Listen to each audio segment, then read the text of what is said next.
Hey,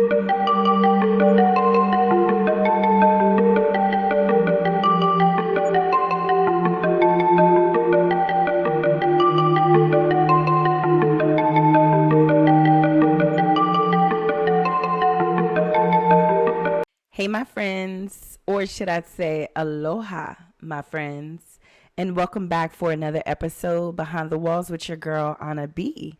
When you think of Hawaii, you certainly don't think of robbery, murder, kidnapping, more so like surfing, beaches, good food, vacation, and culture. But we all know where there's good, there's always a little bad lurking around.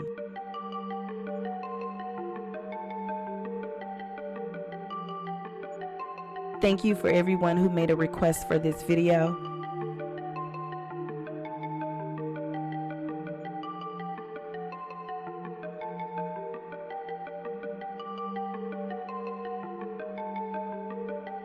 Let's get into it. Women Behind the Walls in Hawaii.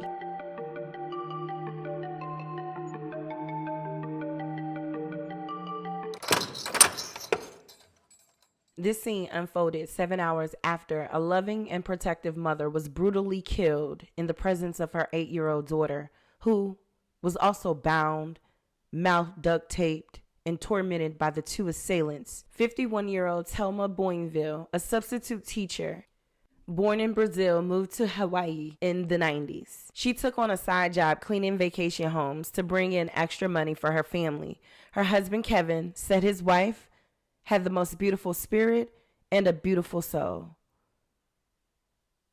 On December 7th, 2017, Thelma went to clean an Airbnb in the quiet North Shore neighborhood of Pupukia. 8-year-old Makana waited and watched a movie while Thelma entered the 2-story home. She quickly learned she was not alone. Thelma walked into a burglary unfolding. 20-year-old Hailey Durand and her 23-year-old boyfriend, Stephen Brown, had broken in. The two assailants threatened Thelma before tying the mother up and violently beating her to death with several objects. As they were attempting to flee, they see Thelma's daughter in the car. At that point, Makana was forced inside. Hailey and Stephen eventually fled in Thelma's Toyota Tacoma. The next occupants of the Airbnb, an Australian couple who arrived shortly after 1 p.m., used the keyless entry to enter the home and got the total opposite of what they had anticipated after their long travel. Thelma lying dead in a pool of blood. They heard movement and immediately left the home, calling 911. The first responding officer arrived on scene, entered the home to find Makana tied and bound. Although she was petrified, Thelma and Kevin's brave little girl was able to tell her dad and the police what she had gone through. She told her dad that there was a man and a woman involved and that the male suspect had green hair in a bun. Thelma's brother-in-law, Kevin's twin brother, made this emotional plea to the community. I have $100,000 cash right now for anybody who can tell me who just tied up my niece and duct taped my niece and killed her mother at Keiki Beach on the North Shore of Oahu. $100,000 right now. And you can tell me who just murdered my twin brother's girl and tied up my niece. Makana revealed while she was watching a movie, a scary man with green hair knocked on the window and told her he just killed her mother before she was kidnapped. After 7 p.m., with help from the community on social media, Kevin showed Makana a photo of Stephen and Hailey. She identified Stephen as that scary man who knocked on her window. Kevin contacted the police with this information. Stephen Brown was named as the suspect wanted for Thelma's murder. An anonymous source related that the Boinville's Toyota Tacoma was parked unattended in a Walmart parking lot. Stephen and Hailey were spotted.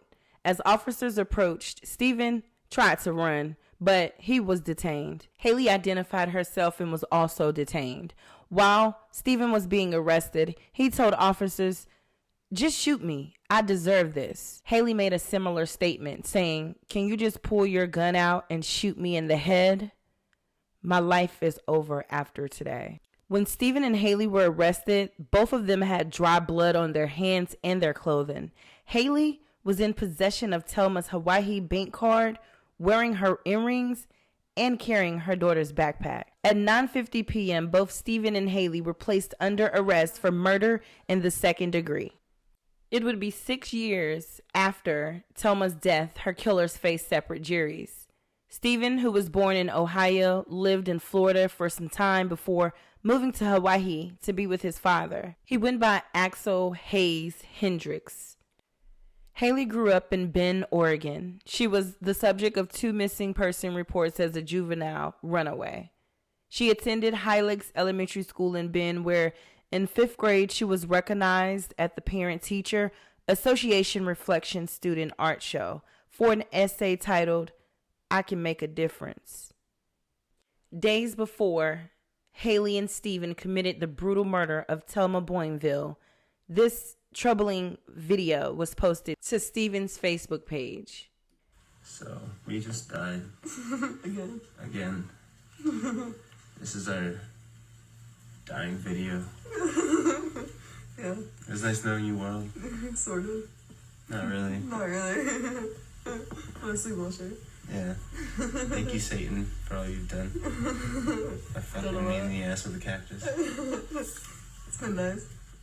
It's been real lovely. Yeah, I really appreciate it. A real nice guy. Anyway, this is us checking out. It's been real. It's been fun. Goodbye. Anarchy. So, we just died. Again. This is our dying video. Yeah. It was nice knowing you, world. Sort of. Not really. Not really. Mostly bullshit. Yeah. Thank you, Satan, for all you've done. I fucking me in the ass with a cactus. It's been nice. It's been real lovely. Yeah, I really appreciate it. A real nice guy. Anyway, this is us checking out. It's been real. It's been fun. Stephen stood trial first. In his defense, pointed the finger and blamed Hailey as the aggressor that December day. However, it was Stephen who used what appears to be blood to write the name Axel on one of the thresholds of a door in the home Thelma was killed in. Stephen also took the stand in his own defense. Hailey came back and we're drinking, and next thing you know, we hear somebody coming from the front. And, I wanted to run, but me and Hailey was like, wait, because whoever the person was, which later was Thelma, but, she was already approaching us, and so we were hid behind the stairs. And Hailey still had the machete in her hand from when she was, scouting the house, looking for stuff she wanted. And when Thelma came, Hailey, walked out, and Thelma was saying something, and I walk out with Hailey, and, she just kind of stops. She's like, she doesn't know what's going on. Kind of asks, like, who we were, and, she's like, you guys just go. And Hailey, next thing you know, Hailey's like, told her to lay down, and I'm blocking her off from one side, and she's like, okay, and she goes, I'll go lay down, and she lays down. Was she cooperative at that point? Yeah, she was listening. Yeah, she was being cooperative. She just said, I have a daughter outside, and it was all kind of fast. Like, as soon as she came around the corner, we stepped out. And she was saying something to us, and Hailey told her to lay down. Told me grab the rope. I run over. I go grab the rope, and then I bring it back. And she's like, to start tying her up. So I start tying up her legs. Then I hand Hailey the rope. She starts to tie up her hands, and Hailey's like, go make sure no one else is here. And I was like, okay. So I go towards the garage. How long were you watching in the area, in the garage? For like 10 minutes maybe. So I'm watching, and I kind of creep around the garage to try to see, because I see that someone's in the truck, and I eventually see that it was Makana. And so I'm just watching for a while, and I didn't see anyone else. So eventually I go back to the garage door, I open it, I go back inside to go tell Hailey what happened. Okay, so when you went back inside, what happened? that's when I walked back to Hailey, and that's when Thelma had, she had been hurt already. There was blood around her, and I kind of walk over there and I just start snapping at Hailey. I was like, "What the did you do?" I thought, first off, I thought we were just gonna run in the first place, and then when I came back, I thought, that was gonna be the plan. We were just gonna run and get away. But when I came back, there was blood on her. I mean, there was blood on her, there was blood on Thelma, and there's blood on the ground. I come over. Was there blood on Hailey too? Yeah, there was. He came to the truck and grabbed me. Do you remember what he told you? Yeah, we killed your mom. What happened next, Makana? He carried me into the house, into this side room, kinda. She said a woman with pink hair then followed them upstairs. They took me to the bed and put me there and tied me up to the frame, Who tied you up? the boy and girl. Her father also testified, saying he got a picture of Stephen Brown and Hailey Danduran from his brother's phone as the possible suspects. What did you do with this image? I calmly asked Makana as she was shaking if I could show her an image if these were the people, and she immediately said yes as she pushed the phone away from her.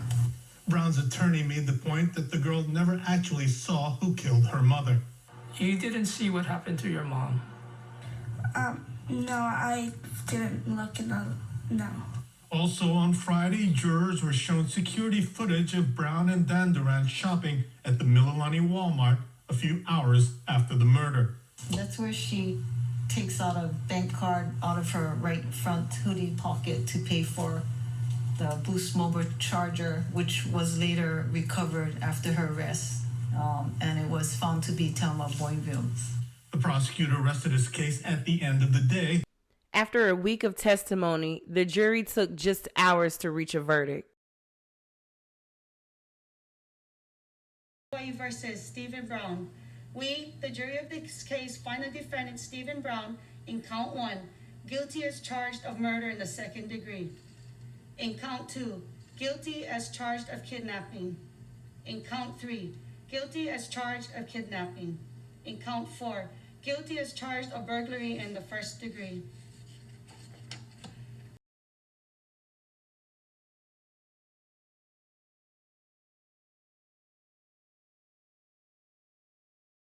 Trial is underway for Hailey Danduran, one of the 2 suspects accused of brutally killing a North Shore woman and kidnapping her 8-year-old daughter. Danduran's attorney told the jury that it was her then boyfriend who committed the crimes, and that Danduran went along because she was afraid of him. Manolo Morales reports. During opening statements, Danduran's attorney described her as love-struck after meeting Stephen Brown and that she never had a boyfriend before. She was head over heels in love. She believed that she had found her Prince Charming. The extent of her injuries at that very moment were so substantial that she was essentially unsavable at that point. Hailey had nothing to do with any of that. But the prosecutor says Danduran and Brown were both in on it. He talked about the brutality of the killing, showing gruesome pictures of Boynville's body. She had been stabbed in her neck. There were defensive wounds or incised wounds to both hands and stab wounds to both arms. Bell adds that fingerprints and DNA evidence will show that Danduran is guilty. Thelma's DNA was on defendant Danduran. It was on both of her feet and her left hand.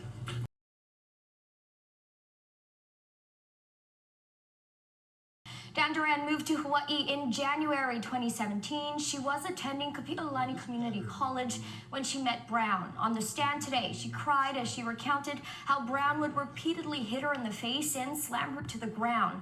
Danduran said she attempted to leave him multiple times, but that Brown threatened to kill her and members of her family if she did. Eventually, the couple became homeless. Danduran told jurors that she and Brown broke into a Pupukea home on December 7th, 20 2017 to look for food. While inside, she said they heard a noise and that Brown pulled out a machete from a bag, then walked around a corner. She testified that she was in another room when the vicious attack on Thelma Boyenville happened. I walked around the corner too, and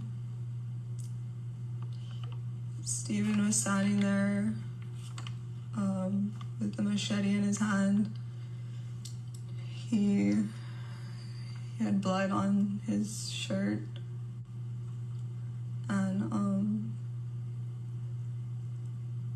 on the floor in front of him there was a woman that I've never seen before. I was shocked. I felt like I was in shock. I was scared. I didn't understand what was happening or why it was happening.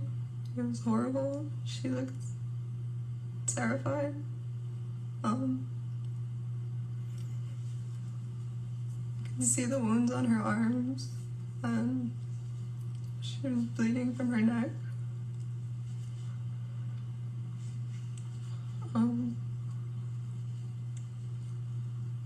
What were your thoughts with regard to Stephen Brown, the machete-wielding man covered in blood? I was scared. I didn't really understand why he was doing that. After hearing testimony for several weeks, Hailey's jury returned their verdict on August the 1st, 2023. Is the verdict form signed and dated? Okay, can you hand it to my law clerk?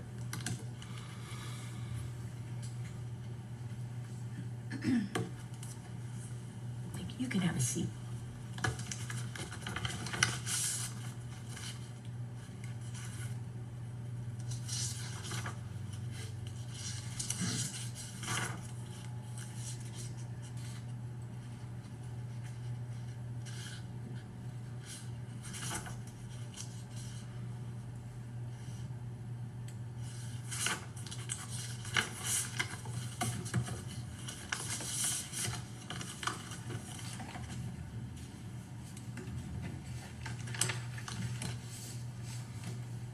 Can the defendant please rise?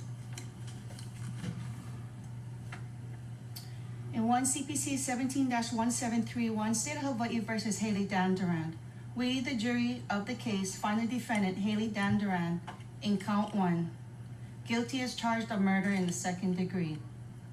In count 2, guilty as charged of kidnapping. In count 3, guilty as charged of kidnapping.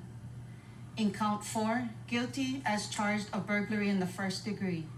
In count 5, guilty as charged of unauthorized entry into motor vehicle in the 2nd degree.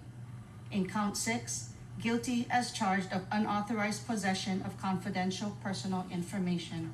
Thelma's family would have to wait 4 more months before her killers were sentenced. She's 14 years old and my daughter sleeps in my bed more than her own, cuz.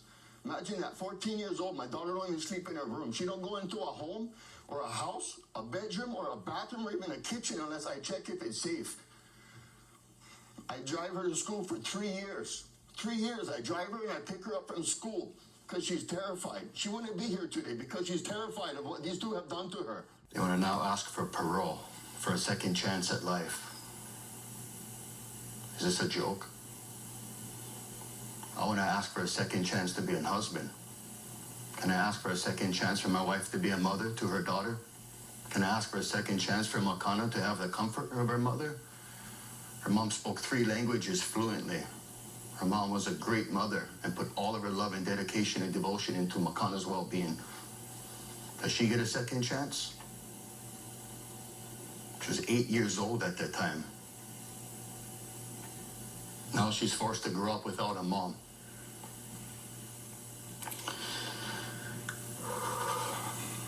Because these two have taken that away from me.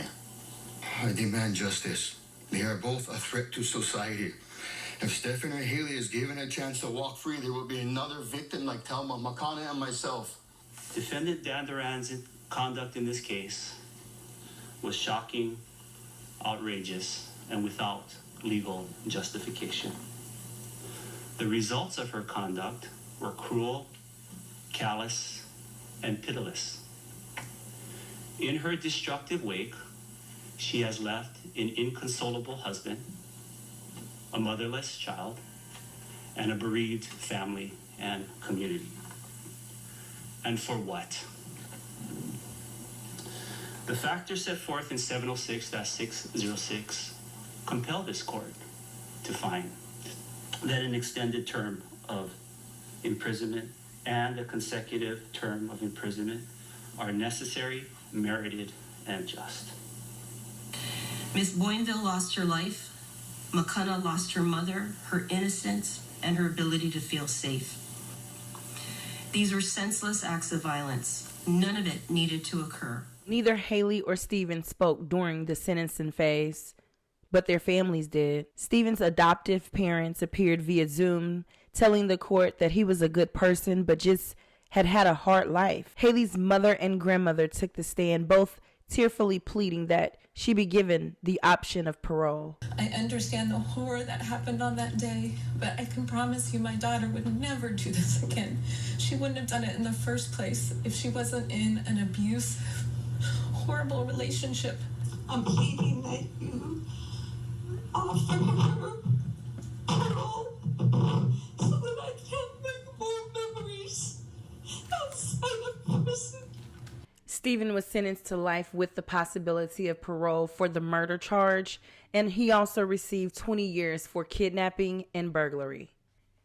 Hailey received life in prison with the possibility of parole for the murder and kidnapping charges.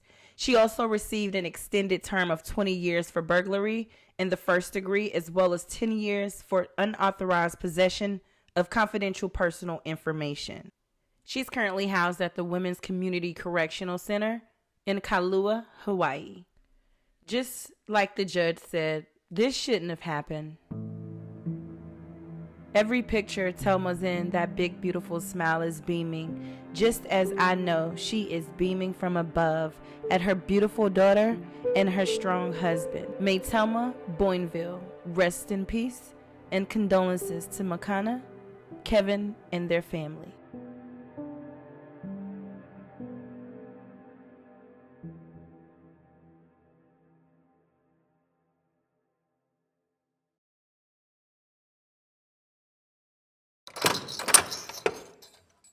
In 2016, the Hawaii Police Department released this statement to the public,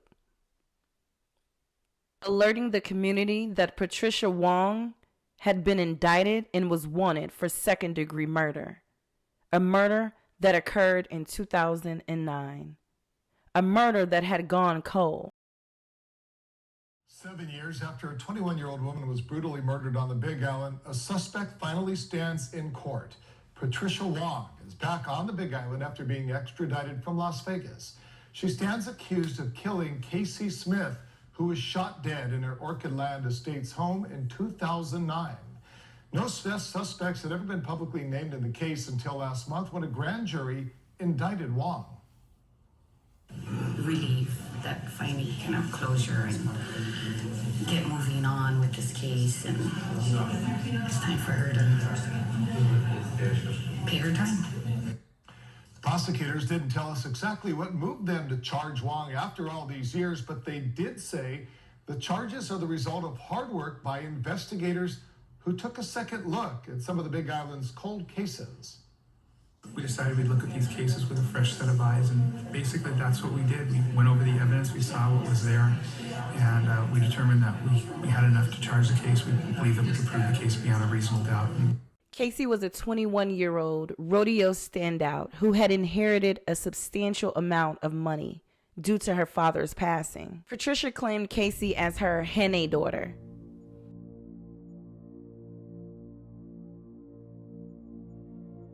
However, as years passed by and evidence was discovered, Patricia had other motives. And her motive was the opposite of caregiving and forming a bond equivalent to a biological family. In January of 2009, Casey and Patricia opened a joint banking account. Patricia deposited $3,500 of her money Casey deposited $91,000 of hers. By June, Casey was dead. Patricia was the last person to see Casey alive and was the first to find her dead. When she reported Casey's death, she called it a suicide, but police had immediately ruled against suicide, calling Casey's death a homicide, given the position of her body and the gunshot wound to her head. No fingerprints were found on the gun that killed Casey, but DNA evidence did reveal 2 female profiles, but never revealing their identities. Days before Casey's death, Patricia canceled the debit card access to their joint account. She had new cards issued and sent to her P.O. box. Additional evidence was uncovered that showed what seemed like Casey and Patricia were buying a property together, but the sale never went through, according to the prosecution. The joint account had a balance of $35,000 when Casey died. Patricia inherited that money by right of survivorship, and although she said she'd give the money to Casey's family, no one ever got a dime of it. Police turned over this case to the prosecutor's office in 2009, but for whatever reason, Patricia was not charged until 2016. On December 28, 2022, prosecutors indicted additional charges against Patricia. They also named a second suspect as an alleged co-conspirator and accomplice. Peter Fuerte was charged with accomplice to murder in the second degree and accomplice to attempted murder in the second degree. Patricia stood charged with second degree murder, second degree attempted murder, conspiracy to commit murder in the second degree, and 2 counts of criminal solicitation. Annalisa Wolf, one of 3 Hawaii County deputy prosecutors that were assigned to trying this case against Patricia, began working at the prosecutor's office in 2018 and became supervisor of the cold case unit. She said she can't speak to why the case wasn't prosecuted between 2009 and 2016, but it later dragged on through the court system. She added that the case was very well investigated in 2009 by Captain Rio Amon Wilkins. His investigative work stood up years later. Evidence and witnesses that were presented painted a much different claim. Peter, a childhood friend of Patricia's, testified he had already entered into a plea agreement with the state and was sentenced to 5 years in prison. He testified before the jury about the time Patricia had first tried to kill Casey. He told the jury that he assisted in getting a gun for Patricia and that he saw her take the firearm in Waimea and entered Casey's car in June of 2009. That was the basis for the attempted murder and conspiracy charges. However, Casey was not killed in Waimea. Peter took the gun back, which was not the firearm that killed Casey. After the Waimea trip, Peter ended his association with Patricia and her activities became harder to piece together, the prosecutor said. Casey's ex-boyfriend, Frank Costa, had also been approached by Patricia to kill Casey, but at no point did he engage in any criminal activity, Prosecutor Wolf said during trial. Despite how close Patricia claimed to be to Casey, she didn't even show up to her funeral. Patricia chose not to take the stand in her defense. On November 27, 2003, the jury found Patricia Wong guilty as charged.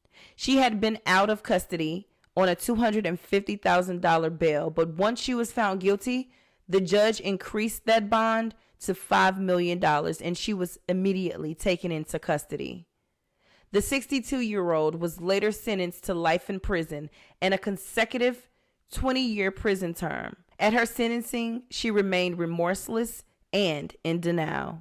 The fact that these are all separate acts makes this case particularly heinous, as you were relentless in your pursuit of killing Casey Smith, a person who knew and trusted you. I'm not gonna admit to something I didn't do, and I know God is in my heart, so I do have remorse over Casey, and I loved her like my own. So whatever they think I did, I didn't do it.